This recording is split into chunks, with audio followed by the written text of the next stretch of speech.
స్వామి శరణమయ్యప్ప.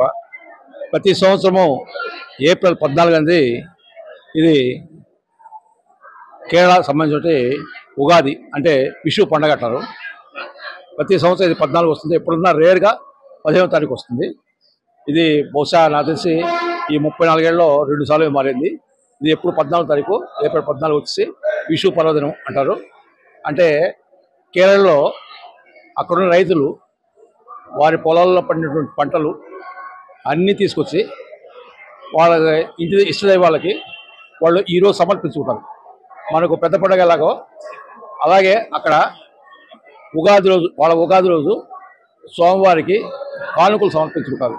అది విషు పండుగ అంటారు వాళ్ళకి. ఇక్కడ మన దేవస్థానంలో కూడా విషుకణి దర్శనం అంటే స్వామివారు సంవత్సరంలో ఒకరోజు మాత్రమే అలంకార పుష్టి దర్శిస్తారు. మామూలుగా ఎప్పుడైనా స్వామి గుడి ఓపెన్ చేసేప్పుడు నిర్మాల దర్శనం ఉంటుంది, అంటే అలంకారంతో తీసేసి దర్శిస్తారు.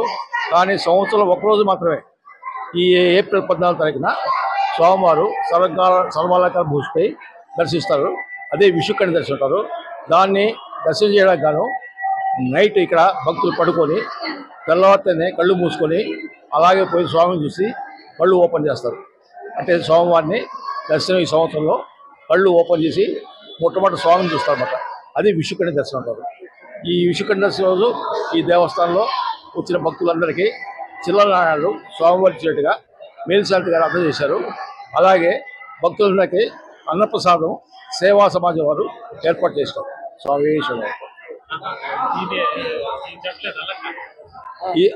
ఈ సంవత్సరం కూరగాయలు పండ్లతోటి ఈ యొక్క విషు రోజు స్వామివారికి విశేష అలంకారం చేస్తారు. ఈ సీజన్లో జరిగినటువంటి